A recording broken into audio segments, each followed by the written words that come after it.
Hey guys, what's going on? This is Matt Wenning at winningstrength.com, and today we're going to talk about my favorite way to do lat pull downs.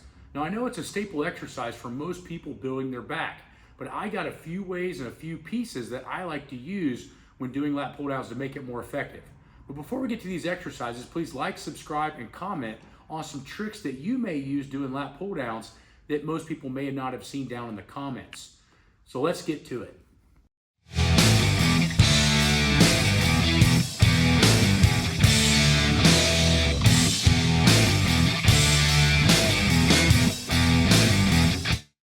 So a little background information is when I was a kid at 13 years old and I was lifting at the YMCA, a lot of the guys that I looked up to had some of the biggest backs I'd ever seen. Then I started getting into Powerlifting USA, Flex magazines, and Muscle and Fitness, just like every other kid did back in that time.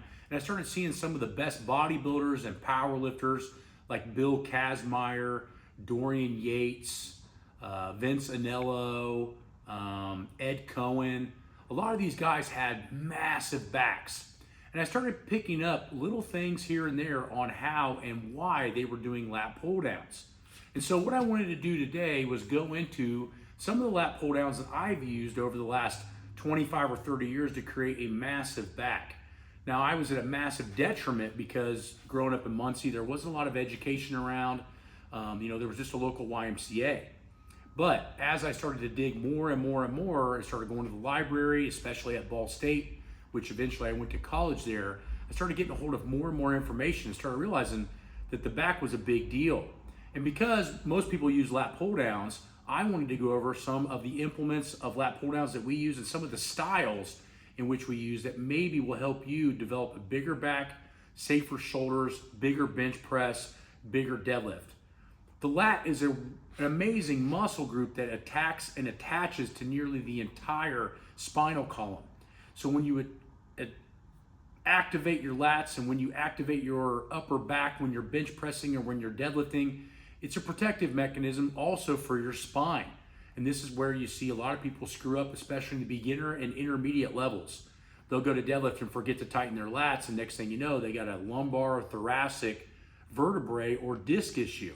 In my personal opinion, getting out of the spinal flexion or extension topic, because I think that's just been ran into the ground, and if you want to know more about that, go look at some of the other videos I have on YouTube. But in my opinion, when you get super strong lats, it's a very protective mechanism to your back. One of the best ways to do that is to build it with lat pull downs. We have traditional ways of doing lat pull downs, which are just moderate grip and usually down to the chest. But there's a lot of different ways that I want to show you today that we do lat pull downs here at the gym, on our apps and custom online coaching. And we also make some bars at winningstrength.com that can make this more effective for your grip and just a better lat pull down in general. So let's get to it. The first general tip that I want to give you when doing lat pull downs is make sure you go all the way to the top. I still see this messed up in my own facility today, and I'll yell across from the gym, hey, make sure you're fully unlocking at the top. That's stretching the scapula, getting the muscles more activated. So what does that look like? For the average person at a normal gym, their pull downs are going to look something like this. They're going to come down far enough, but then they're only going to come to about here. Then they're going to stop. So you can see my arm still has a pretty good bend in it. You see this all the time. You want to get in there and let it stretch you and then pull with your back muscles and then lead with your arms. So your arms are kind of the secondary motion. Lats, arms. Separated into two positions until you can learn to do it together. Notice I'm getting a full extension and pull up. That's step number one on doing lat pull downs correctly. Step number two is slow it down. Now, for a lot of you meatheads, and trust me, I've been there for 25 years, you want to use a ton of weight on this. And you can once you get strong. And sometimes even doing cheating sets is not a bad idea occasionally, but not all the time. What I find is the most effective way to hit lats is to slow it down both on the eccentric and concentric. If I had to guess, the lat muscle is comprised of mostly slow twitch fibers, which means it's more of a supportive muscle than a power muscle, okay? So your lat really likes, in my opinion, likes slower tempos and it likes control. The other reason that if you slow it down, you can focus on pulling with your lat muscles instead of your arms. So we have what we call a 2-2 tempo. So that's 1, 2, 1, 2. That's a favorite of mine.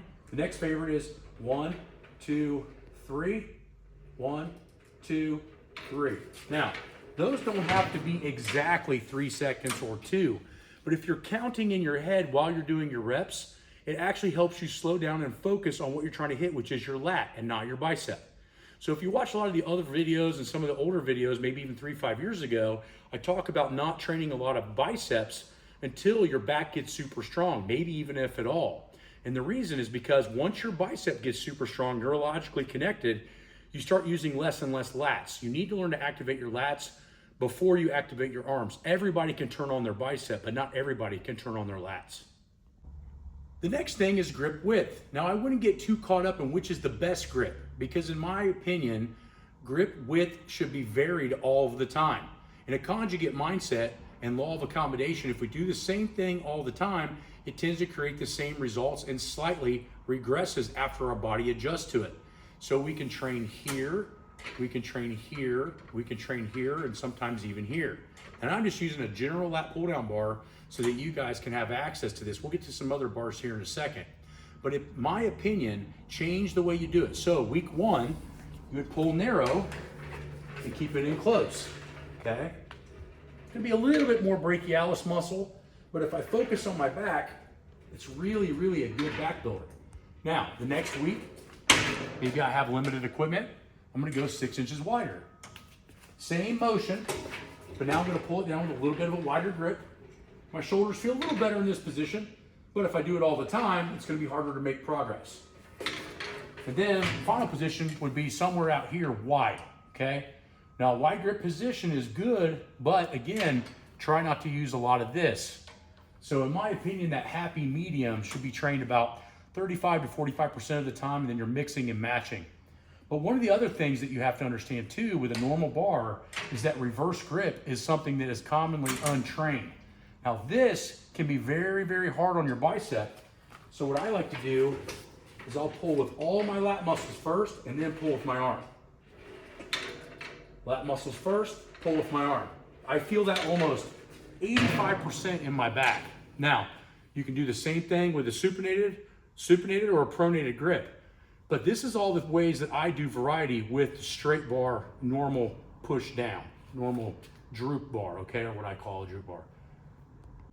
Now, another variation when you're doing that pull downs is where do you put the bar, okay? And a lot of people have the exact same position that they pull, and again, that law of accommodation is gonna come back and bite you in the butt. So what I like to do is pull it in different places. So let's look at that and see what that looks like.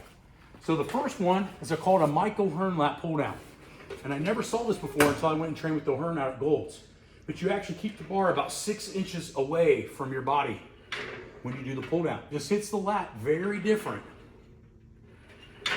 Okay, so that's a Mike O'Hearn lat pull down. The next one would be one of my favorites is pull downs to the eyebrow. So when I do lat pull downs to the eyebrow, it's gonna be a little bit more focused on my rear delts and rhomboids, which is a huge issue for a lot of people trying to bench press. The next one is to the chin. And the next one's your common one to the chest. Which one's better? None of them are better. The trick is doing them different all the time. So if you're on our apps, you'll notice that we'll say chin, eyebrows, nose, chest. We change it almost weekly. And the reason is because we want the pull down to keep making progress. Now, I've selected the reverse droop bar that we sell at winningstrength.com because I feel when I turn my hands upward, it actually causes a bigger stretch in the lat. And this isn't a new trick. This was probably invented somewhere around the 60s, and I saw it in an old school bodybuilding magazine, and I just made one in the shop. So we sell these at winningstrength.com if you want to check them out. The next exercise for you guys that have minimal equipment is using a band from the top of a rack. Changing resistance types from bands, from cables is a big deal because now I got about maybe 70 or 80 pounds up here, and it feels like I got about 100 pounds down here. So 70, 60, 50, right? 50, 60, 70, 80, 90, 100, 90, 80, 70, 60, 50. That is a different environment than a normal cable. So for me, band tension should not be neglected in your lat training because it's an environment that the body doesn't normally see. So using accommodative resistance can be very beneficial because When you're pinching all of that back muscle is when the band is the tightest. So for me, I like to use this with beginners to teach them to not use as much arm, because the arm likes to really do the first maybe 3/4 of the movement. You're only getting a little bit at the back. The band kind of works on the same strength curve to kind of hit your lats a little harder.